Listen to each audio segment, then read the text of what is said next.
There are disasters that do not arrive with a single explosion powerful enough to make the whole world turn and look in one instant. There is no final warning siren. No message appears across the sky declaring that from this moment on, human history has turned in another direction. Some catastrophes begin so quietly, so almost silently, that people keep brushing their teeth, making coffee, driving to work, and checking the news on their phones as if everything were still completely normal. But that final moment of normality is the most terrifying part of all, because it always comes just before something too vast, ancient, and too powerful rises out of the darkness. And now imagine this, tomorrow morning, while millions of tourists are still thinking about the beautiful geysers in Yellowstone National Park, while America wakes once again into the rhythm of its familiar daily life, beneath the crust of the earth, a colossal magma system has reached its final limit. No more gentle trembling as a warning. No more time to argue over whether the danger is real. No more chance for humanity to prepare carefully for what is coming. There is only one chilling question left. What would happen if the Yellowstone Supervolcano erupted tomorrow? For a long time, Yellowstone has been a name that evokes the beauty of wild nature, but at the same time, it stirs a very particular kind of unease. Because it is not merely a national park, it sits atop one of the most formidable volcanic systems on Earth. What makes Yellowstone different from the image most people have of a volcano is that it is not a lonely mountain peak spewing red lava into the sky. Yellowstone is a supervolcano, a gigantic geological structure that, if it erupted at its maximum scale, would no longer be a local or national disaster, but a planetary-level shock. In real life, there is no sign that such a supereruption is about to happen tomorrow, but in a what-if scenario, we set probability aside and stare directly at the consequences. We accept the most extreme assumption. Yellowstone does not merely become more active, does not merely trigger a few hydrothermal explosions, but moves straight into a true supereruption. And once that happens, the story is no longer just about geology. It becomes a merciless test for the entirety of modern civilization. To picture it more clearly, let us establish the conditions of this scenario. In our hypothesis, Yellowstone has already been showing unusual signs for several days. Small earthquakes have become more frequent, the ground has begun rising at an abnormal rate, geysers have changed their cycle, and more heat and sulfur gases are escaping. Scientists understand very well what these signals mean, but the problem is that understanding does not mean being able to stop it. When a supervolcano approaches the point of instability, modern human technology is reduced almost entirely to observing, forecasting, and attempting evacuation. In this scenario, the time between the highest alert and the actual catastrophe is far too short. The US government immediately seals off Yellowstone and orders evacuations in the nearest populated areas. But millions of people across the broader surrounding region still cannot leave within just a few short hours. Farther away, the rest of America and the rest of the world do not yet truly feel that this is their problem. Some believe it, some doubt it, others dismiss it as just another apocalyptic story circulating on social media. And in that psychological delay, nature always gains the absolute advantage. The final night before the eruption is when Yellowstone enters a state of no return. Seismic stations begin recording long, dense, continuous waves of vibration unlike anything before. It is not merely that the ground is cracking. It is as if a colossal mass of energy beneath the surface is trying to shift, pressing against every layer of rock above it, driving the entire region toward its final limit of endurance. The experts monitoring the system begin to understand that they may be witnessing something no one in modern history has ever seen with their own eyes. Yet, even in the most urgent hours, human beings still cannot fully escape the habit of delay. On the highways, long lines of vehicles begin streaming out of Wyoming, Montana, and Idaho. Gas stations become overloaded. Convenience stores are crowded with people grabbing bottled water, canned food, masks, and fuel. But in cities farther away, the lights remain on.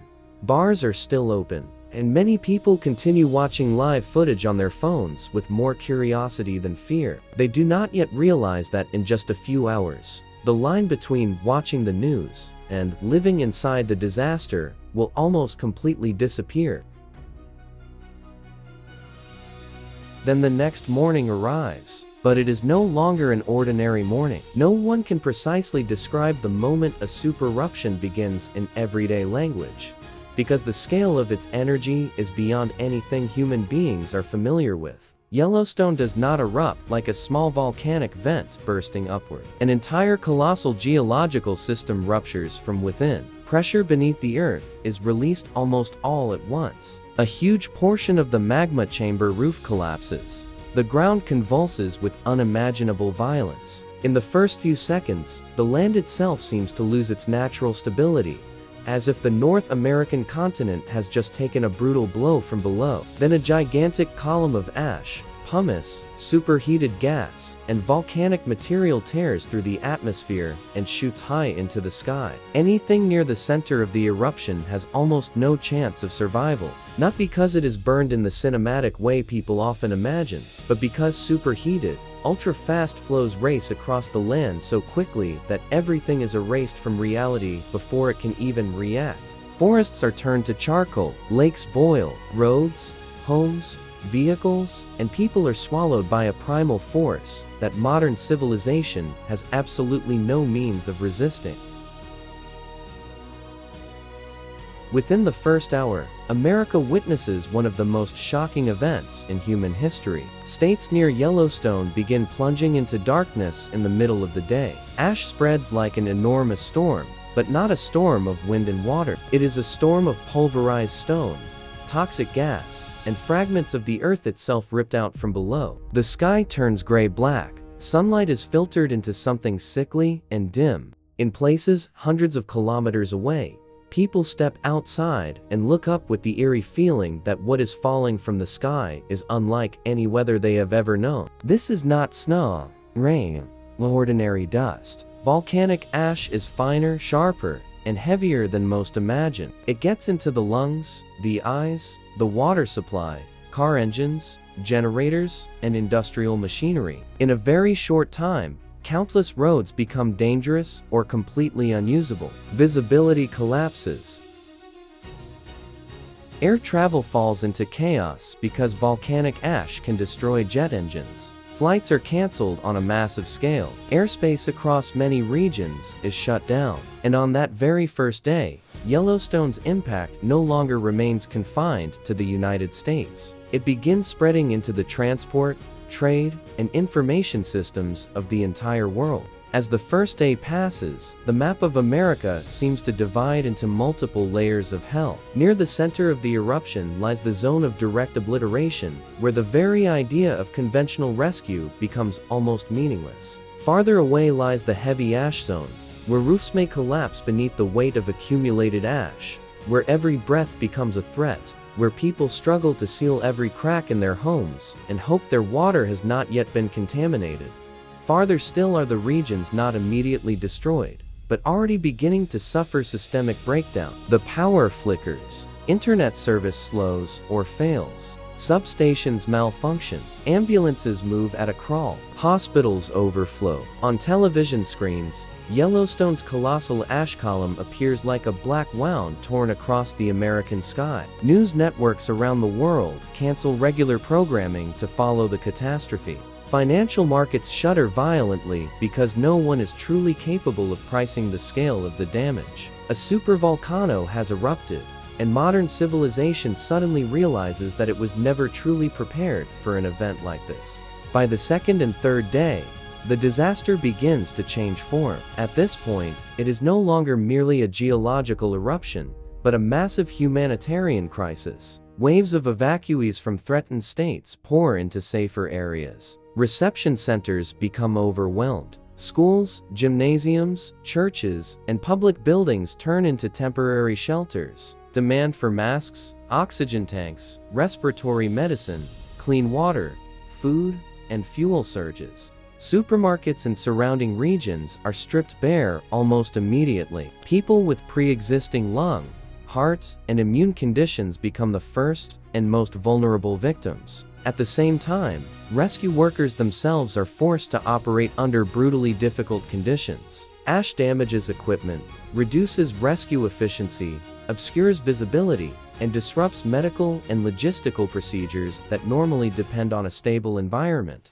The greatest nightmare now is not only those injured in the initial disaster, but the millions who survive, yet no longer have the basic conditions required for normal life. When a modern system is severed at too many points at once, life does not vanish immediately, but it becomes more fragile and more expensive with every passing hour.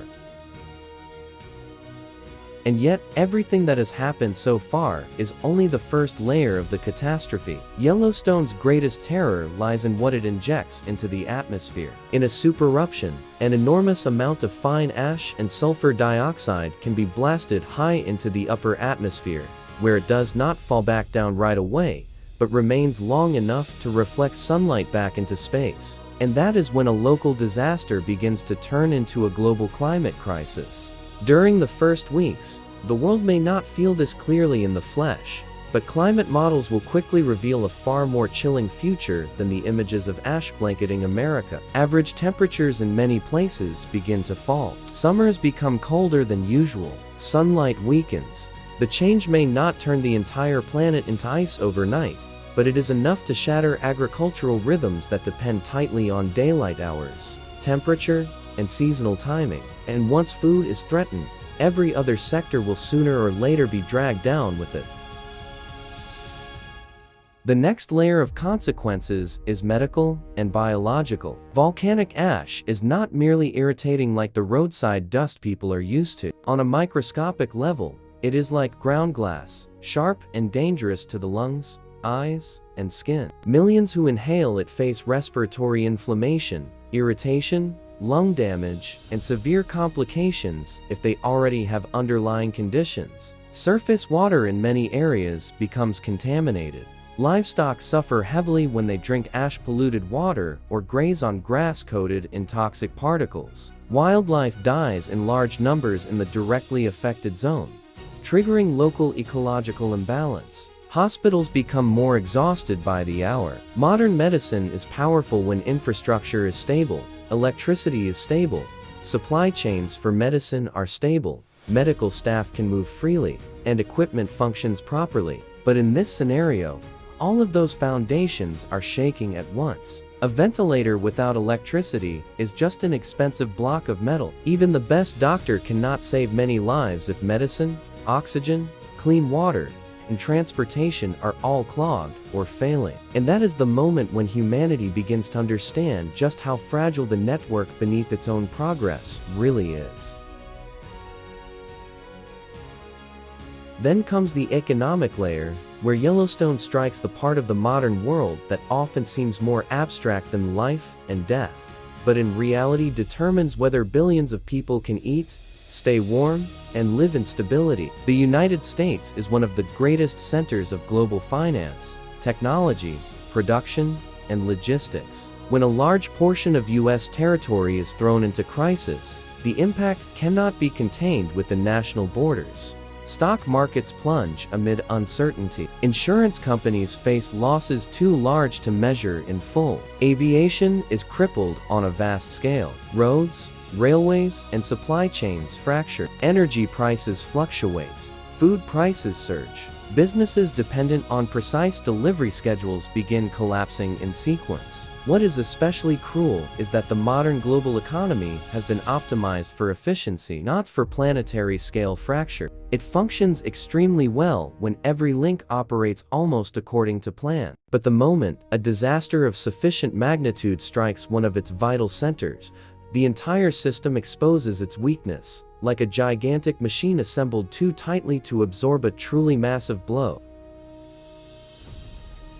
After a few weeks, as the ash begins dispersing more broadly through the atmosphere, the story enters another frightening phase. Now, countries half a world away from Yellowstone can no longer calmly pretend this is only America's problem. Farmers in Europe, Asia, and elsewhere begin noticing abnormal growing seasons, Temperatures are lower than expected. Sunlight intensity changes. Some crops grow more slowly, flower later, or die prematurely. Declining harvest forecasts shake grain, soybean, corn, and livestock feed markets. Countries with food reserves begin considering export restrictions to protect their own populations. It sounds reasonable at first, but when many nations do this at once, the global market is strangled. Poorer countries dependent on imported food become the first victims.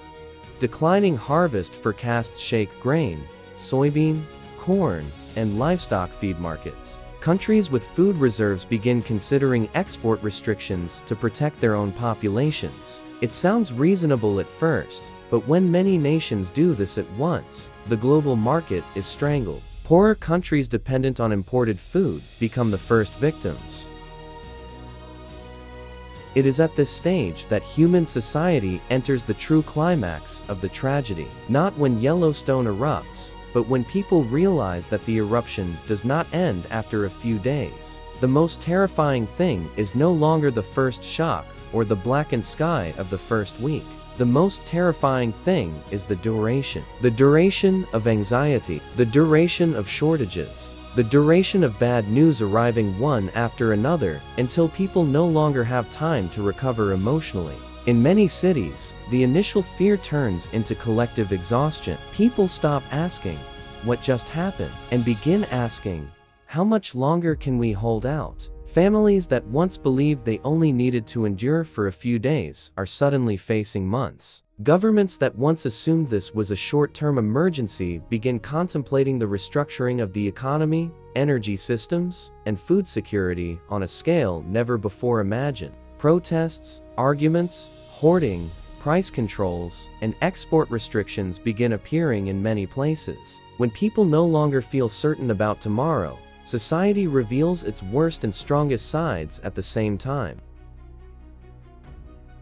In the United States, the federal government is forced into the greatest test of modern history. This is no longer just disaster relief. It is the management of a nation being reorganized for survival. Millions of people need relocation. Vast regions must be reassessed for habitability, production, and recovery. Transportation, energy, communications, and healthcare systems must all be reprioritized almost from scratch.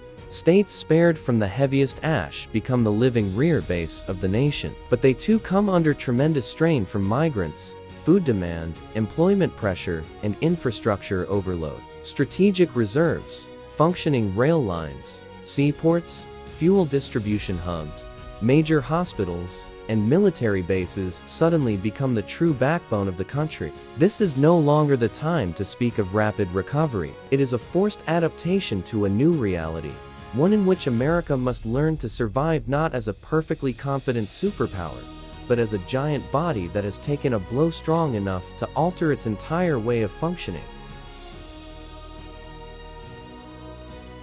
On the international level, Yellowstone rapidly becomes a geopolitical crisis as well. Wealthier nations will try to buy up food, energy, and strategic materials to protect their own populations. Poorer nations are pushed to the back in the competition for supply. International aid becomes both more necessary and more difficult, because even the countries providing aid are under internal pressure themselves. Trade agreements are tested. Alliances begin showing cracks when vital interests no longer align. Some governments tighten social control to prevent disorder. Others may slide into political instability because they cannot manage food pressure and soaring prices. In this sense, an eruption at Yellowstone is not merely a geological event. It can become a fracture point in a world order that once seemed stable. And the bitter irony is that all the global TIs humanity spent decades building now allow the shock to spread faster, deeper, and more synchronously than ever before. And yet, amid all this collapse, there remains a very human response. We panic, we compete, we become selfish, and we make mistakes. But in those darkest moments, humanity also becomes astonishingly inventive, disciplined, and resilient.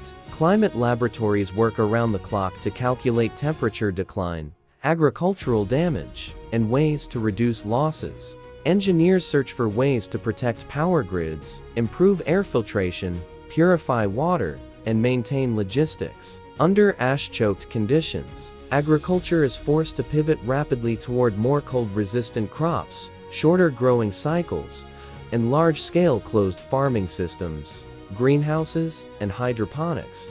Plans that once seemed too expensive, too futuristic, or unnecessary suddenly become conditions for survival. A super disaster does not make humanity smarter overnight, but it does force us to use the full weight of our accumulated intelligence with the speed and intensity never before required.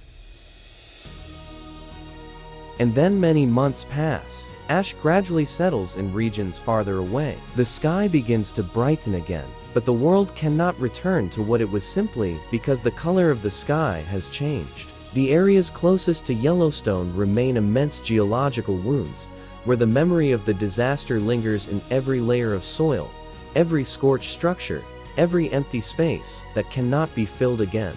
Survivors must learn to live with loss on a scale no modern generation has ever known. Children born afterward will hear of the day Yellowstone erupted as a line dividing history in two. And those who lived through that morning will always remember the exact feeling of realizing that today's world no longer continues naturally from yesterday's. There are disasters that kill people, but there are also disasters that kill a version of civilization, forcing what remains to be reborn in another shape.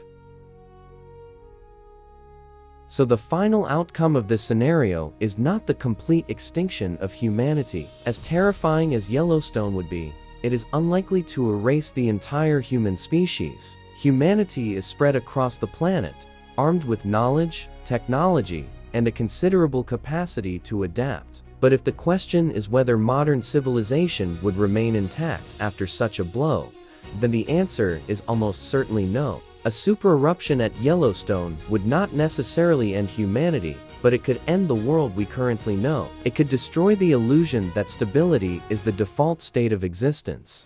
It could force humanity to confront the truth that all of its achievements, from megacities and the internet to global supply chains, financial markets, and vast industrial farmlands, still rest on one fragile foundational condition: that the Earth remains stable enough to allow them to exist. And perhaps that is the most haunting part of this entire hypothesis. In this story, Yellowstone is not just a supervolcano. It is a reminder that beneath the thin crust on which humanity has built its cities, borders, economies, and pride, there still exist ancient powers that do not care about human history, politics, or technology. We can measure tremors, map heat, monitor gas emissions, and simulate thousands of scenarios on supercomputers. But understanding does not mean control. We are still only a young civilization trying to live steadily on the surface of a planet that never promised to remain gentle forever. And if Yellowstone truly erupted tomorrow, what would be destroyed would not only be land, homes, or harvests. The greatest thing destroyed might be humanity's faith that tomorrow will, in essence, always resemble today. Once that faith collapses, history will no longer continue in its familiar straight line. It will be bent, superheated, and forced to begin again on an entirely different ground.